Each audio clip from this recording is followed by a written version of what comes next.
ভেনেজুয়েলায় ব্যাপক হামলা চালিয়ে দেশটির প্রেসিডেন্ট নিকোলাস মাদুরো ও তার স্ত্রীকে গ্রেফতারের পর দেশটির বাইরে নিয়ে যাওয়া হয়েছে কথা জানিয়েছেন মার্কিন প্রেসিডেন্ট ডোনাল্ড ট্রাম্প। এর আগে রাজধানী কারাকাস সহ দেশটির বিভিন্ন স্থানে ব্যাপক হামলা চালায় মার্কিন বাহিনী। এ বিষয়ে বিস্তারিত জানাতে যুক্ত হয়েছেন আন্তর্জাতিক সম্পর্ক বিশ্লেষক আমেনা মহসিন।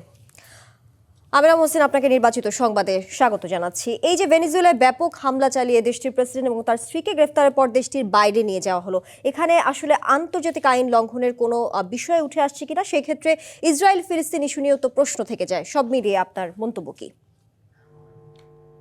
ধন্যবাদ আপনাকে। এখানে তো খুব ক্লিয়ারলি আন্তর্জাতিক আইনের একটা লঙ্ঘন, এবং ধরেন একটা সার্বভৌম স্বাধীন রাষ্ট্রের আপনি প্রেসিডেন্টকে তুলে নিলেন, এমন না যে ওনার বিরুদ্ধে কোনো গণ অভ্যুত্থান ছিল, এবং তখনও আমরা মানে কোনো বাইরের শক্তির হস্তক্ষেপ এটা কখনোই হতে পারে না।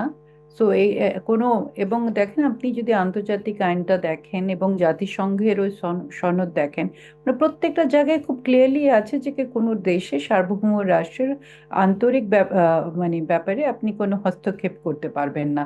এখানে ক্লিয়ারলি একটা ভায়োলেশন ঘটেছে, এবং এই জায়গাটাতে মানে এটা পুরো পৃথিবীর জন্য, বিশ্বের জন্যই কিন্তু একটা সংকট। অ্যান্টি স্লিপার টেকনোলজি ও সফট টেক্সচার দেয় নরম ঘাসের স্পর্শ, সাপোর্ট গ্রাস ম্যাট, নান্দনিকতার ছোঁয়া।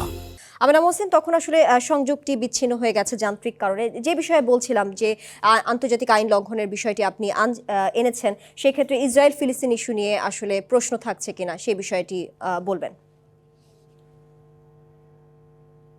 ইসরায়েল ফিলিস্তিনি ইস্যু নিয়েও তো এখানে বড় প্রশ্ন, কারণ আমরা যা ঘটেছে, ধরেন ইসরায়েল যেটা করেছে ফিলিস্তিনের ব্যাপারে, এবং ফিলিস্তিনে যেটা মার্কিন যুক্তরাষ্ট্র করছে এখন আমরা দেখতে পাচ্ছি, প্রত্যেকটাই কিন্তু আন্তর্জাতিক আইনের লঙ্ঘন। এবং সবচেয়ে বড় ব্যাপারটা হলো কি, এখানে জাতিসংঘ অনেকটা অচল হয়ে গেছে, এবং জাতিসংঘের নিরাপত্তা পরিষদে যেহেতু মার্কিন যুক্তরাষ্ট্র একটা স্থায়ী সদস্য এবং এখানে ভিটো পাওয়ার তাদের হাতে আছে।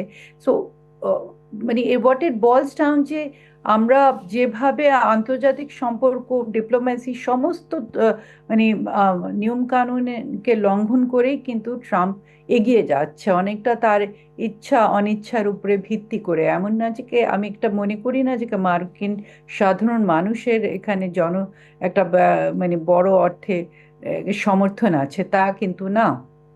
এবং আপনি দেখেন ইসরায়েলের জন্য যেরকম প্যালেস্টাইন খুবই স্ট্র্যাটেজিক্যালি ইম্পর্টেন্ট, মার্কিন যুক্তরাষ্ট্রের জন্য প্যালেস্টাইন খুবই স্ট্র্যাটেজিক্যালি ইম্পর্টেন্ট, তাদের রিসোর্সেস আছে, তেল আছে। ভেনেজুয়েলাও কিন্তু আমরা একই জিনিস দেখতে পাচ্ছি, তাদের কিন্তু তারা খুবই স্ট্র্যাটেজিক্যালি লোকেটেড। আমরা তাদের লোকেশনটা যদি দেখি ভেনেজুয়েলার, এবং সেখানে তেলও আছে ভীষণভাবে। সো অনেকটা মার্কিন যুক্তরাষ্ট্র তার আধিপত্য বিস্তার করার জন্য, এবং যে মানে পৃথিবীর যে রেয়ার রিসোর্সেস গুলো আছে, তেল আছে, এই জিনিসগুলোকে কবজা করার জন্য আমরা দেখছি যে সমস্ত আইন এবং যেগুলো নিয়ম নীতি, এগুলোকে লঙ্ঘন করেই তারা